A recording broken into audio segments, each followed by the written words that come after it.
10 నెలల కాలంలో అనేకమైన రోడ్లకి విజయవాడ నగరంలో మన విజయవాడ తూర్పు నియోజకవర్గంలో ప్రత్యేకంగా శంకుస్థాపనలు చాలా రోడ్లు పూర్తి చేసుకోవడం కూడా జరిగింది. ఇవాళ ఎల్ఐసి కాలనీ 5వ డివిజన్ ఎల్ఐసి కాలనీలో ప్రత్యేకంగా ఈ రోడ్డుకు ఒక ప్రత్యేకత ఉంది. గతంలో కనకమేళ్ల రవీంద్ర గారు రాజ్యసభ సభ్యుడిగా ఆయనకున్న అవకాశాలని ఇక్కడ 2 రోడ్లకు డబ్బులు ఇవ్వడం జరిగింది. ఎంపీ గారి నిధులు అంటే అవి జస్ట్ కలెక్టర్గా చెక్కు రాసి ఇచ్చేయటమే. మన స్టేట్ గవర్నమెంట్ లాగా లేకపోతే మిగతా చోట్లలాగా పనులు చేసి ఎప్పుడో డబ్బులు రావటం కాదు. వర్క్ పూర్తయిన వెంటనే డబ్బులు వస్తాయి, కాంట్రాక్టులు కూడా ఉత్సాహంగా ముందుకు వస్తారు. అలాంటి రోడ్లని ఆయన ఇచ్చిన నిధుల్ని దుర్వినియోగపరిచారు తప్ప గత ప్రభుత్వం అది తెలుగుదేశం పార్టీ ఎంపీ గారు ఇచ్చారని చెప్పి ఈ రోడ్డు తెలుగుదేశం వాళ్ళదని చెప్పి రోడ్లు ఆపిన పరిస్థితి ఎంత దురదృష్టకరమైన మనస్తత్వాలు ఆ రోజునున్న నాయకులది, వైఎస్ఆర్సీపీ పార్టీ నాయకులు మనం అర్థం చేసుకోవాలి. ఇవాళ రోడ్డు పబ్లిక్ కోసం మన రేపు ఓటు కావాలన్నా పబ్లిక్ని అడగాల. ఇవాళ కేవలం ఇక్కడ తెలుగుదేశం పార్టీ ఉండారు లేదా ఇంకో పార్టీ ఉండారని చెప్పి ఎంపీ గారి నిధులను సైతం అడ్డుకున్న అది రాక్షస మనస్తత్వం. ఇక్కడే కాదు రాష్ట్రం అంతా కూడా అలాంటి మనస్తత్వాలు, ఒక రాక్షస ఆనందం పొందిన మనస్తత్వాలు చూసాం.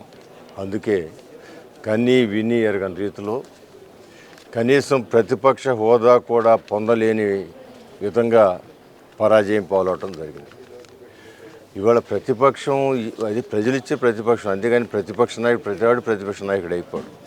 ఆయన ఈరోజు కూడా అది అంటే ప్రొఫెషనల్ వ్యక్తులు ఏ విధంగా మాట్లాడతారో ఆ విధంగా నేనే ప్రతిపక్షం నాకు ఎందుకు ఎవరు అని అడుగుతారు.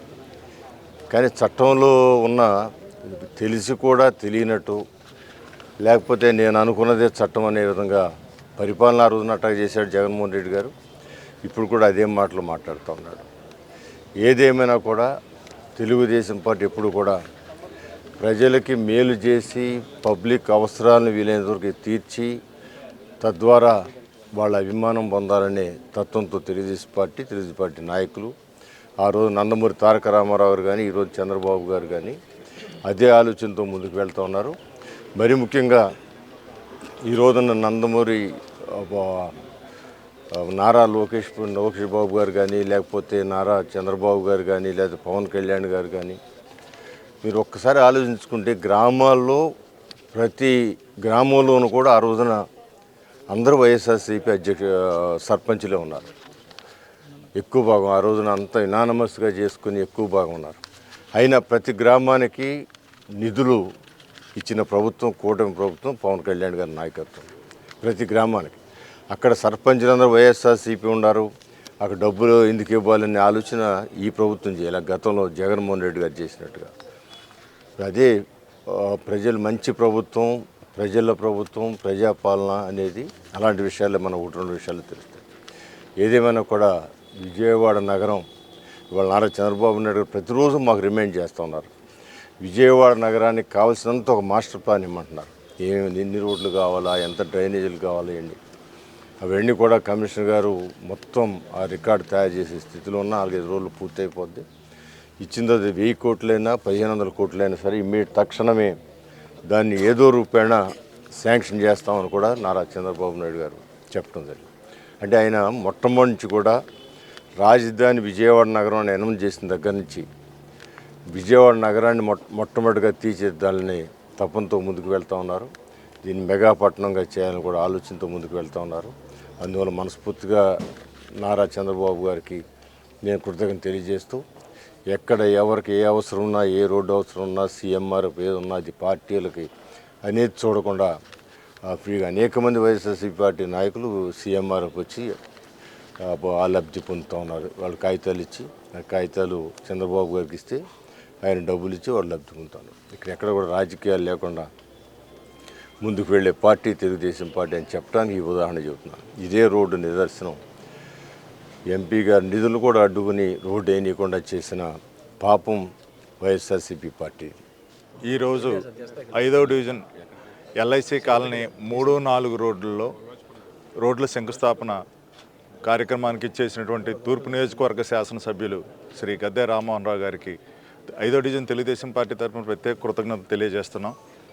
ఎందుకంటే నిరంతరం ప్రజల్లో ఉంటూ ప్రజలకు ఏది అవసరమో దానికోసం ప్రజల అవసరాలను తీర్చడమే మాత్రమే కాదు, మౌలిక వసతులు సౌకర్యాలు కల్పించడంలో ఆయనే సాటని నిరూపిస్తున్నారు. ప్రతినిత్యం కొండ ప్రాంతం అనక కాలనీలు అనక ఎక్కడ రోడ్లు అవసరమైనా, నీరు అవసరమైనా, వెలుగులు విద్యుత్ దీపాలు అవసరమైనా కూడా వాటి కోసం నిరంతరం కృషి చేస్తున్నారు. అదేవిధంగా మా పార్టీ తరఫున కూడా మమ్మల్ని అందరినీ కూడా అన్నిత్యం ప్రజల్లో ఉంటూ ప్రజా సమస్యల మీద అన్నిత్యం పనిచేయాలని మాకు దిశానిర్దేశం చేస్తున్న నాయకులు గౌరవ శాసనసభ్యులు శ్రీ గద్దె రామ్మోహన్ రావు గారు.